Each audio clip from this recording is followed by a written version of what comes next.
Tá bom, Ô, tá Afonso, legal. ó, não é uma entrevista, é um papo, dois dedos de prosa, Isso. Melhor, melhor, melhor. tá bom? Então vamos lá. Sim, vamos embora.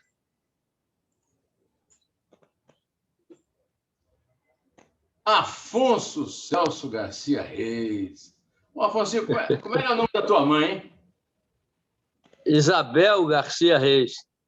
Isabel é o nome da minha amada, da mãe do Arthur, o nome da minha mulher. Mas escuta, Dona Isabel era muito fã daquele poeta do Porquê Mil Fã do Meu País, né? Qual era o teu pai? Você foi na mosca, no alvo. Era o Visconde de Ouro Preto. Mas você, Silfana desse país, Afonso Celso dos tempos modernos. Ah, rapaz, eu tô muito chateado, né? Não, pô, não tem como, né? Eu não desisto de ser brasileiro, do assim, cada vez mais eu fico mais aferrado essa de Brasil, mas nada desse patriotismo burro, não. Nada disso. Zero com isso aí. Vem cá, e você, como médico, o que é que você acha desse negacionismo contra a vacina, do tratamento que está sendo dado a essa nossa pandemia? Como é que você está? Você atende aí o povão, não? Eu vim morar em Paquetá assim que eu me aposentei, mas aí me pegaram aqui, eu trabalho 5 anos na saúde da família, né? Nesse projeto da saúde da família. E trabalhei mais 5 anos e, ano passado, eu pendurei o estetoscópio. Ah, é? Então você não teve direito à vacina. Eu Eu estou aqui pendurei a esperando minha vacina. vez, eu tenho 69. Você tem quanto, É. Afonso?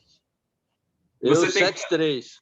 73. Você é velhinho, eu sou um garoto. Tá. Ó, Pois Afonso, é, você é então meu você não tem nada a juvenil. ver com o Celso Garcia, da Avenida lá da Zona Leste. É como poeta mesmo, né? Eu vou ler uma coisa aqui para você. Tem a ver com a Vou ler Celso uma coisa aqui Garcia, para porque você. é o caminho da casa dos meus avós, a Celso Garcia. É isso Atravessei aí. aquilo ali centenas de vezes. Conhece esse cara aqui? Ih, rapaz, esse eu manjo, hein? É um livro Esse eu novo meu manjo. aqui. Vou mandar editar Olha, rapaz, um exemplar para você. que Volume 1 de bonito. Neumann Entrevista. Sabe o que, é que você disse aqui, Afonso? É, Com a autoridade de quem simbolizou o movimento que libertou os craques de futebol da escravidão do passe, que os prendia aos clubes, Afonso Celso Garcia Reis, o meia Afonsinho do Botafogo do Rio, dos tempos de Newton Santos, Garrincha e Didi, acha que esta é a hora de valorizar esses clubes. Continua valendo, Afonso? continua valendo. Isso é muito evidente. O futebol não fica fora, né? E nessa encrenca que a gente está aí, você vê que não é uma coisa localizada, um clube, né? É, É, você vê por tamanho, né? Começa pelo Vasco. O Vasco é uma grandeza, uma grandiosidade, não só da história, como né? De tudo, de patrimônio, de tudo. Quer dizer, o Vasco. Agora, esse escândalo lá do Cruzeiro, né? O do Botafogo, já mais uma vez, não é um problema localizado, é um problema mal. Na minha visão, o que aconteceu? O esporte se tornou um dos grandes negócios da sociedade moderna. Então, a multiplicação do dinheiro que rola por conta do esporte explodiu, né? A organização administrativa, política dentro do clube, ninguém abre mão disso. Quer dizer, vai o clube lá por água abaixo, uma vez, duas vezes e nada. Eu acho que é uma coisa que precisa de uma grande como nós precisamos, assim como país, e hoje até o mundo, né? Até o mundo. Não, essa forma de política, de tudo, não satisfaz mais a humanidade, é tudo muito ultrapassado. Ô, Afonso, você. Como é que você chegou ao Botafogo, hein? Você jogava no 15 de Jaú, não é isso? 15 de Jaú, Eu jogar lá, essa história de crise e oportunidade, né? O 15 de Jaú também é uma tradição, uma história e tudo. E no auge do café, eu contratava jogadores assim dos grandes clubes do Rio mesmo. Meu primeiro grande mestre foi o Adãozinho, né? Que era o gaúcho lá do... Depois foi para o Flamengo, sendo da seleção brasileira na época da geração de 58. Ele também foi jogar, o outro Serrilho também, que jogou no Flamengo, no Botafogo. E vários, assim, vários do Palmeiras. Era uma cidade que tinha poder, tinha até um banco. Jaú era um banco, o auge do café, né? Terra Roxa. E com a derrocada desse período, aí ficou uma crise muito grande. Aí passa a dar oportunidade a prata da casa. Então eu estava ali jogando, né? Estudando, jogando,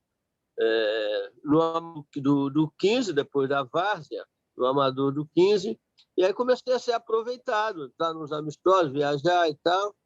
E 15 para 16 anos já comecei a jogar no time principal do 15 do Galo da comarca. Isso foi em que ano? E aí eu bastando com isso.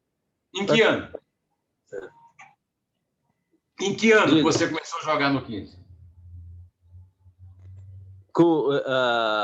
Isso foi em 63 para 64. Né? Eu estava em 15 para 16 anos e tal, porque com 17, não sei se completo ou incompleto, fui para o Botafogo. Aí indicado. Diziam que como é que o tinha sido a Botafogo te viu? indicação Como o Botafogo te viu? TIM. Então, dizem que, até onde eu sei, diz que tinha sido uma indicação do TIM, o El Peón, o famoso Elba de Padua ali. A mulher dele, acho que era de Ribeirão Preto, não sei se ele me viu jogar em algum lá pelo interior de São Paulo, ou informação. Eu sei que ele me indicou para o Fluminense. O meu primeiro convite foi para o Fluminense. Já comecei a receber algumas sondagens assim, né? Durante o campeonato lá o 15 estava na segunda divisão. Eu disputei 2 campeonatos da segunda divisão, 15 e 16 anos. E aí Regina! E corre aqui, eu fiz uma besteira no dedo aqui. Não, porque entrou Não, o sinal ficou ruim, mas voltou. Regina, o sinal ficou ruim, mas voltou. Oi, Regina. Pronto. O sinal ficou ruim, mas voltou. Voltou. Continua. Que entrou... Você, 63, você foi para o Botafogo? Eu fui em 65. 63 eu comecei a jogar no 15 na segunda divisão, 63, 64.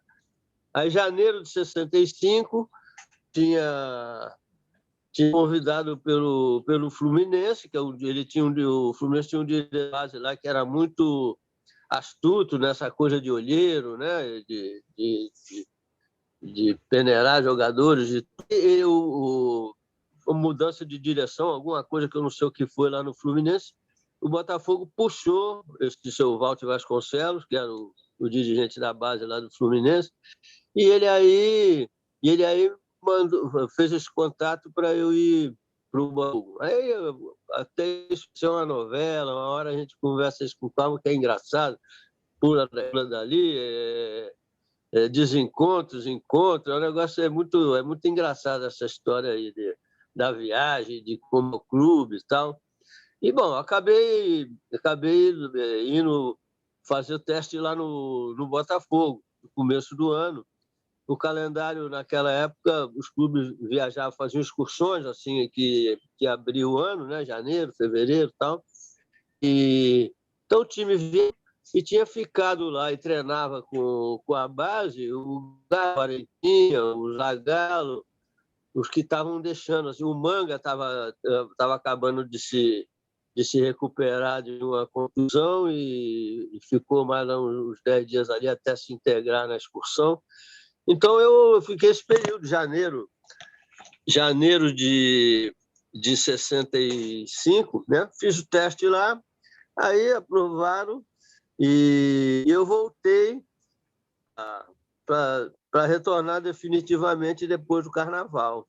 Tem uma coisa que é interessante nessa história, é que, por exemplo, como é que eu saí do 15 de Jaú, que era um time profissional, só que vem daí a relação com o passe. O meu pai era muito cuidadoso e tal, e tinha um nível de consciência muito bom e tudo. Ele nunca engoliu essa história de... Então, eu não tinha nem os contratos de gaveta, que na época o que prendia o jogador, o amador já era vínculo, o amador de clube profissional, ele já tinha vínculo com a CBD na época. Então, você não podia, mesmo sendo amador, sem ter um contrato de profissional, você não podia se transferir simplesmente. No mínimo, você tinha que fazer um estágio de 1 ano. Eu sei que eles devem ter entrado lá em contato, a direção do Botafogo, e eles não criaram um problema maior. Eu fui para o General Severiano, logo depois do Carnaval, de 65. Então, mas aí o titular lá não é nada mais, nada menos do que o Canhota, né? Seu Gerson. Não foi fácil. Pois é, mas eu ainda fui. Mas como eu estava muito novo e não tinha contato profissional, eu ainda fui para o juvenis. Na época chamava juvenis, hoje chama juniores. Eu comecei a jogar 65 no juniores. Quando chegou o segundo semestre, o Botafogo estava num período semelhante àquele do 15, porque esses jogadores que estão os Santos do né, a geração de 58 do primeiro campeonato mundial, eles foram parando, saindo do Botafogo mais ou menos ao mesmo tempo. Quer dizer, primeiro saiu o Didi, que foi para a Espanha. Quando eu cheguei lá para o Botafogo, ele já estava retornando a caminho. Ele, quando voltou a Madrid, foi para o Cristal de Lima, no Peru. Então, o Didi passou lá pelo clube e tal, e a gente treinava ali, o Garrincha, o Quarentinha. Aí eles logo em seguida pararam. Tinha acabado, eu cheguei no auge, o clube estava confuso, muita coisa, porque estava saindo o Nilton Santos, né? Que é o maior símbolo do Botafogo. Você olha a estrela do Botafogo, você vê a cara do Nilton Santos. Estava saindo de uma forma traumática, porque ele já tinha tentado algumas vezes e o pessoal parava e não sei o quê, e ele quis parar e o clube não aceitou. Um absurdo, né? Uma relação assim muito... Mas eu cheguei, estava nesse Santos, já não estava mais, eu encontrei e treinava ali com o Garrincha, Quarentinha, o Zagallo, o Manga, lá, uns bate-bola, aquelas coisas. Então, isso para mim foi uma coisa fantástica, né? Uma coisa extraordinária. Foi um que me rendeu para mim toda, porque eu me tornei amigo deles, assim, pessoal e tudo, que é a maior glória que eu tenho do futebol, são os amigos que eu fiz de todas as gerações. Eu acho que o melhor que o futebol oferece para a gente é isso aí, essa relação pessoal que fica. É uma coisa bonita. Você ficou, então, Botafogo. Você não torcia pelo Botafogo, aí ficou Botafogo, é isso? Qual era o teu time? Primeiro, como é que era o nome do teu pai? Isso aí. Como chamava teu pai? José Reis. Meu pai é José. E ele, José qual era a Reis. profissão dele? O meu pai é o seguinte, a minha família, parte da mãe era de espanhóis e do meu pai português. Meu avô era maquinista da Companhia Paulista de Estrada de Ferro e meu pai era radiotelegrafista. E casou com a minha mãe, que era professora, né? Por isso que eu nasci em São Paulo, na capital. Muita gente acha que eu nasci na ilha, vê aí no Google essa coisa e tem uma informação equivocada. Eu nunca morei em São Paulo, mas nasci lá, que a família da minha mãe era daí, aliás, né? E então era professora primária em Marília e o meu pai é radiotelegrafista da Estrada de Ferro. Então, a minha infância eu passei em Marília.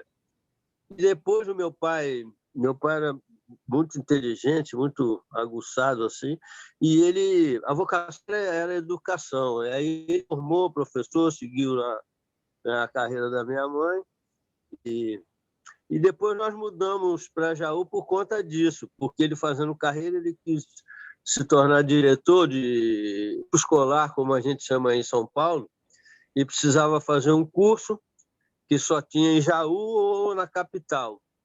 E ele aí, um homem do interior, ele optou por Jaú, nós mudamos para o Jaú, onde eu passei a adolescência. Cheguei lá com 10 anos. Qual era o teu time? Por que time você torcia? Em pequeno era São Paulo.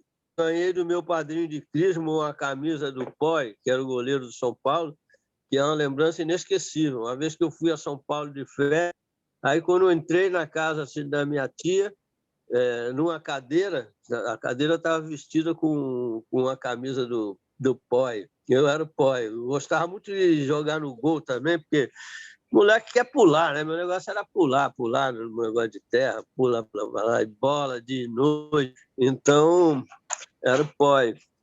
Tinha a gente lá no interior, tudo era Rádio Nacional, aqui, a comunicação, a informação era Rádio Nacional. Meu pai tinha folga da telegrafia no sábado, e aí ele ouvia o Balança Mas Não Cai, e tinha não sei o que, aquela história de Jerônimo, herói do sertão, e o Brasil inteiro a comunicação nacional, né? Então tinha muito, falava muito, né, como sempre, muito no Flamengo e tal, mas eu seguia o meu pai, que era São Paulino, mas o negócio, eu me lembro bem... Será que eu vou acertar? Ó, Poi, Desorde, Bellini, Jurandir e Tenente, hein? Dias e quem era o Benê? Dias e Benê, hein? Era mais ou menos esse o time do São Paulo, hein? Aí, perto. Mas depois que você passou pelo Botafogo, você virou Botafogo ou continua São Paulino? Não, Botafogo. O negócio meu era jogar, até hoje, né? E eu estou insistindo aí, mas você falou uma coisa que é muito interessante, porque eu tenho gravado assim um time do São Paulo que eu nunca vi jogar, e coisa, mas era esquecido do meu pai repetir. Eu nunca esqueci essa história. Qual era o time? Fala aí o time. Pode Sorte Mauro, Pé de Valser e Alfredo, Maurinho, Dino, Gino, Negre, Teixeirinha. Esse é um time que eu nunca vi ninguém desse jogo. Eu sou fã, fanático, ardoroso do Canhoteiro, né? E depois, então, quando me tornei amigo do Zizinho, que também jogou lá no São Paulo, né? O mestre Ziza, ele falava, o canhoto. Eu fiquei louco por ele porque eu ia dos meus avós em Bauru e vi um jogo do São Paulo com o Noroeste, e o Canhoteiro, ele tinha uma habilidade, né? O Nilton Santos falava, né? O pé dele era uma concha, dava a bola assim e tal. E eu vi ele driblou 4, 5, assim, ele era canhoto, aparecia um, ele foi driblando para dentro, aí passou para o outro lado, voltou driblando. São 2 lembranças que eu tenho dele, assim, e uma no Pacaembu, numas férias, meu pai me levou para ver o jogo lá, e ele e o Djalma Santos, eles eram compadres, eles se davam muito, gostavam muito, eram muito amigos. Mas um era ponta esquerda e o outro lateral. E aí eu tenho essa imagem também, o Djalma Santos cercando a bola, assim, colado na bandeirinha de córner, sentado na bandeira, protegendo com o braço aberto, protegendo a bola. Aí o Canhoteiro, com esse pé de concha, foi lá e puxou a bola por baixo da perna, saiu para dentro da área, ficou ele e a bandeirinha de córner acústica, assim, que ainda era o tempo da concha acústica. Uma coisa inesquecível. Essas coisas gravam, né? Criança é um perigo. Memória de criança. Ô, Afonso, eu sou Flamengo. Agora, a primeira grande tortura da minha vida foi Garrincha, Didi, Quarentinha, marido e Zagallo. Aí depois eu chego no Rio de Janeiro, aí o time, a linha era Rogério, Gerson, Roberto Miranda, Jairzinho e Paulo César. A minha vida foi um inferno. nessa época. Né? Agora, quer dizer que agora... Hein? Fale. Quer dizer que agora é vingança, né? Agora não, ao contrário, eu fiquei muito emocionado e muito chateado com a queda do Botafogo. Eu tenho meu único amigo de infância ali, meu irmão, era um primo. Era um primo que era muito botafoguense. Um time com Gerson, Arrascaeta, o Mineirinho lá que está na ponta direita, o Bruno Henrique e o Gabigol, o elenco do Flamengo é muito distante de todos os outros hoje, né? Pois não, é, mas eu tive muita emoção. Até gostei do jogo que o São Paulo, que o Botafogo fez contra o São Paulo, botou os garotos, ganhou de 1-0. Mas a queda do Botafogo me tocou muito. E foi por isso que eu quis conversar com você. A imagem não está ajudando muito, está caindo o tempo todo, mas vamos tentar aqui continuar. Agora voltou a imagem. Como é que... Você viu esse jogo? Botafogo 1, São Paulo 0? Não vi. Todo mundo está falando disso. Isso aí está servindo muito para o Botafogo agora, porque todo mundo que viu esse jogo, eu não pude ver que estava num compromisso, mas todo mundo ficou entusiasmado, que eles falam muito. Anteontem eu fui lá ao clube, depois de muito tempo, a diretoria, eles me chamaram lá para o negócio de lançamento do uniforme novo e tal. Eu estive conversando lá com o presidente, com o diretor Vinícius, que também tem família aqui em Paquetá, o vice-presidente, né? E foi bom, assim, para ver, né, qual a ideia deles aí em relação ao Botafogo. É muito complicada a situação. Essa queda, como é que você vê a queda do... O Vasco foi a base da seleção de 50. Você, como eu, ainda não via futebol, mas o time do Vasco dos anos 40 e 50 era o chamado Expresso da Vitória. Expresso. Depois o Botafogo, de 50, 60, e nessa época que eu cheguei no Rio, até 70. São clubes que não podiam deixar cair. Agora, só os próprios clubes podem ser responsabilizados por isso. Você não acha? Essa semana... Tem outros motivos para essa queda dos grandes. Essa semana, no texto lá que eu escrevo para a Carta Capital, né, essa semana, eu falei exatamente disso. Quer dizer, clubes como Vasco, Botafogo, o próprio Palmeiras já chegou a cair, o Cruzeiro. Isso aí é clube. Um clube desse, cada vez por acidente, eu escrevi assim, por acidente de trabalho, pode ser, a coisa está muito errada, muito desacerto na direção do clube, ele via cair. Mas cair 3, 4 vezes, isso é um problema maior, isso é como a palavra da moda, estrutural, né? É um problema estrutural. Além disso, esse ano tem Cruzeiro, Vasco, Botafogo, Coritiba, Goiás. Quer dizer, não vai ser fácil. O Cruzeiro não subiu. E não vai ser fácil de novo subir. Como é que faz? Segundo consecutivo na segunda. E se você for pensar com calma, você vai ver o Bahia, que tem todo mundo quer o Bahia na primeira divisão, na Série A, porque são rendas maravilhosas que dá lá em Salvador. O Santa Cruz tem um estádio que é uma potência, né? Eu acho que nós vivemos esse momento, esse fenômeno da sociedade, né? Porque você vê todo mundo quer ir para, né? Todo mundo quer ir para a Europa, mas é mais que isso. Quem trabalha com futebol, né? Treinadores, preparadores, jogadores, tudo, todo mundo, mesmo quem está na Europa, quer ir para a Inglaterra. Que é a moeda, o dinheiro. Então, esse fenômeno está muito esquisito. Eu acho que isso aí é uma saturação, não pode passar mais, entendeu? Não tem mais para onde ir. E o pior, a base vai ficando sem calendário, sem movimento. E por isso é que está lá o 15 de Jaú na 4ª divisão. Ribeirão Preto, uma cidade daquela, não tem, né? Tem 2 estádios e não tem um time de primeira linha. Quer dizer, eu tinha falado aí do Santa Cruz, né? Bahia. Náutico. O Náutico. Isso tudo. O Náutico. Está muito esquisito. Isso não pode afundar mais. Afundar mais onde? Tem que haver uma mudança. Isso se reflete na seleção, né, Afonso?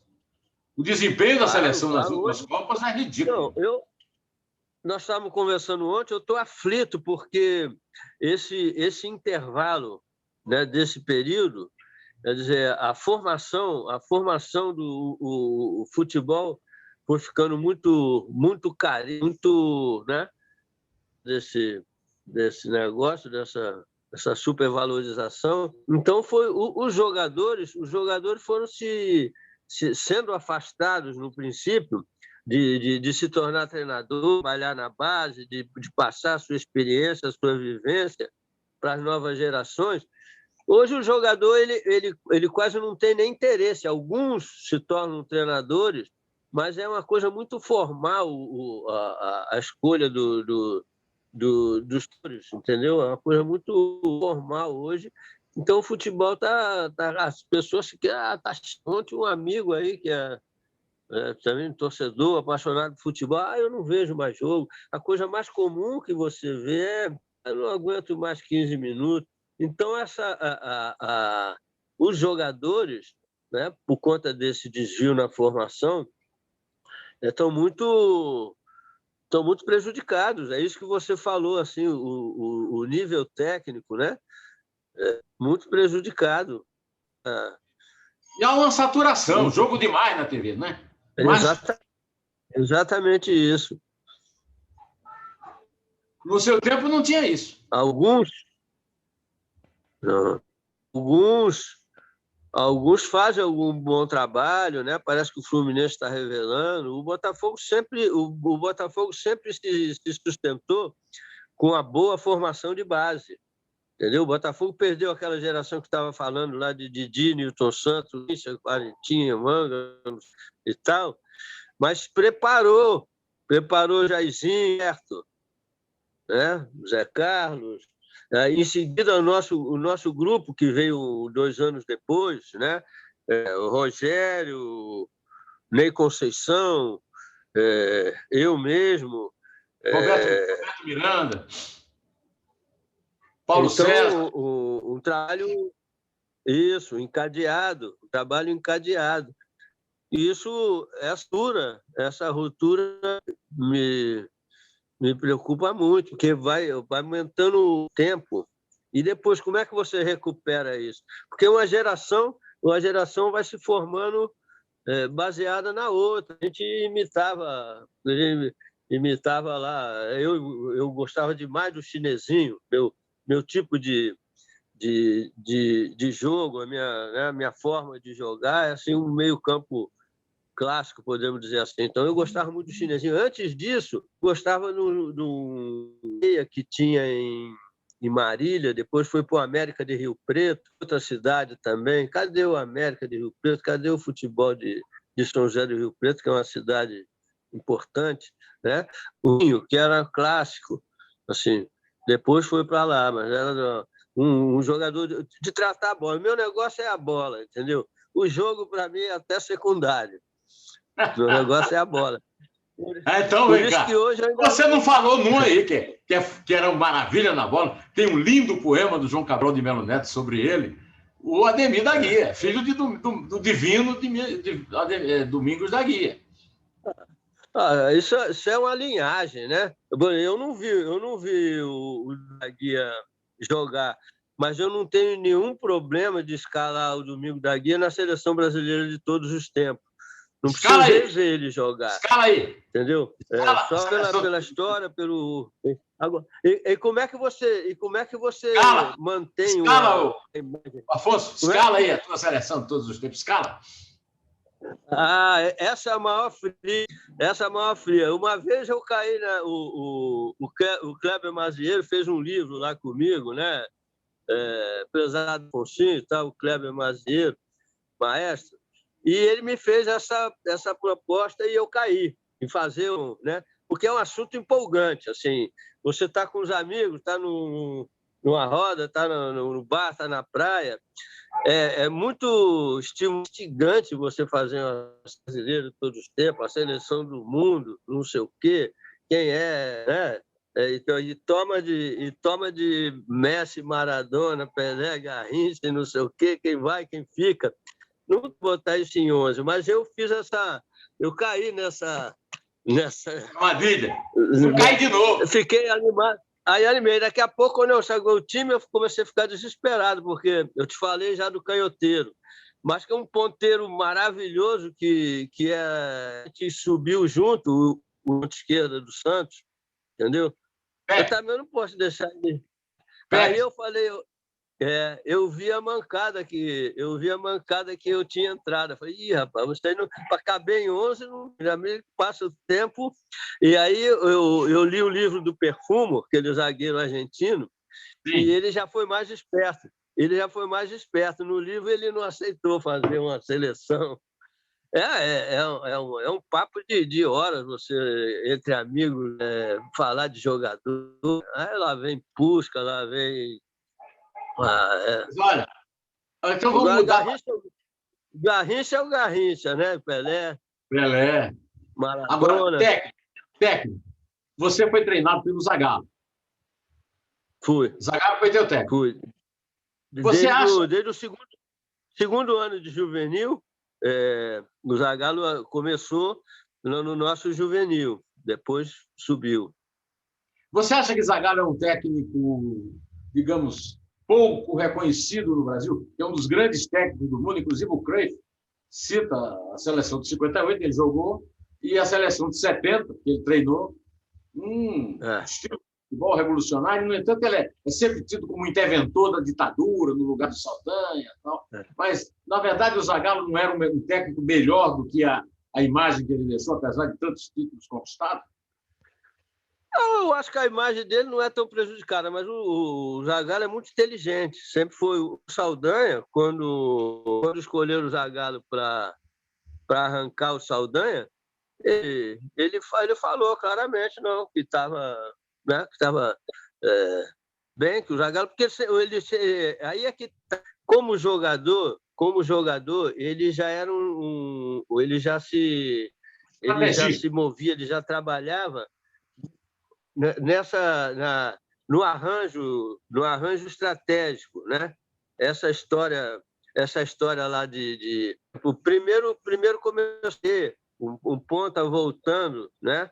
Para compor o meio-campo. Eu mesmo, quando comecei, e sou mais novo do que eles, o meio-campo era 4-2-4. Eram duas pessoas, dois jogadores no meio-campo. O Zizé falava, eu sou do tempo que o campo morria tuberculoso, aquele tempo que os grandes artistas, não sei o quê, porque era um latifúndio. O Maracanã era um latifúndio. Eu cheguei a jogar 2-4 no Maracanã ainda com 17 anos, quer dizer, me lembro até na minha cabeça, o jogo ainda não era nem 5, tinha uns jogos que eram 3 horas da tarde no verão, no Maracanã fechado. Lembro de uma vez contra o Flamengo, parecia que a minha cabeça era um globo de sangue, assim, aquele negócio. Então, que ano foi esse jogo?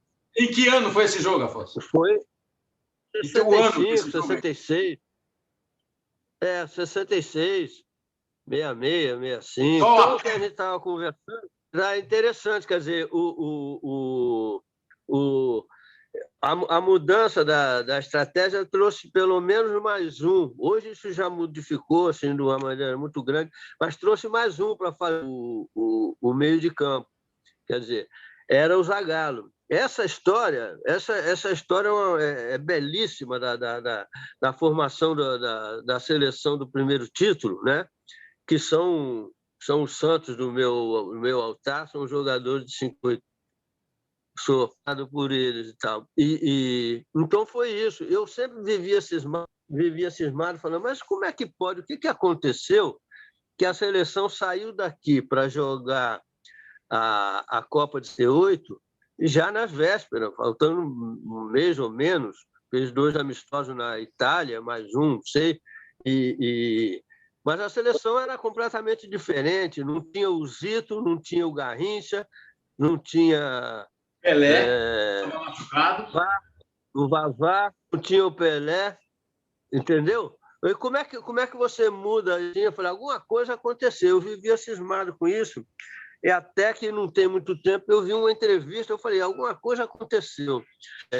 Aí a entrevista, o Paulo Machado de Carvalho falando com toda tranquilidade, quer dizer, uma coisa que já estava gravada, assim que ele foi procurado, né? E é um exemplo de liberdade, de relacionamento, que explica muito o sucesso do Brasil naquela altura, porque não foi só no futebol que o Brasil teve um período, né, maravilhoso aí, né, de conquista no basquete, no tênis, em tudo que era coisa.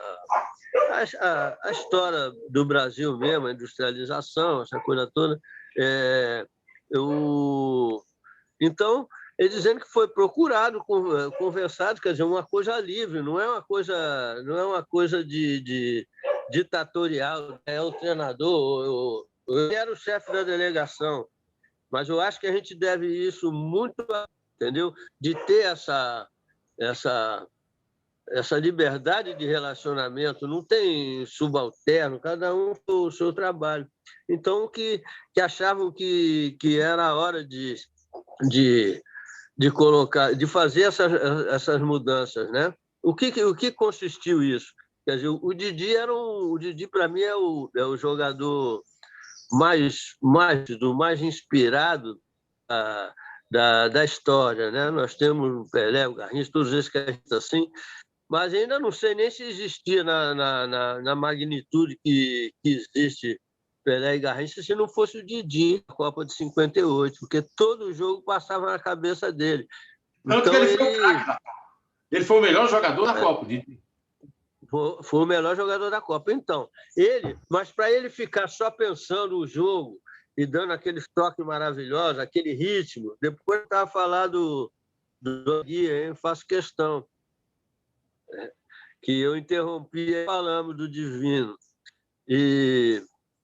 Então precisava alguém para harmonizar aquilo ali e tal. Foi quando o Zagallo foi importante, né? Aí para compor aquele meio campo, o Zito batalhador, o marcador, que era um jogador, né? de função definida ali, para o Didi poder o jogo. O ritmo todo era dele. Quando tinha que acelerar, eles tocavam a bola longa, jogava lá no Mané. Quando tinha que tocar, ele estava no meio, curto. Então, é uma coisa... Nós devemos ao Didi, para mim, ele é o maior. E eu já...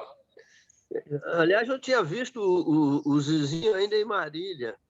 O Zizinho teve já tinha parado, depois do São Paulo, ainda em Marília.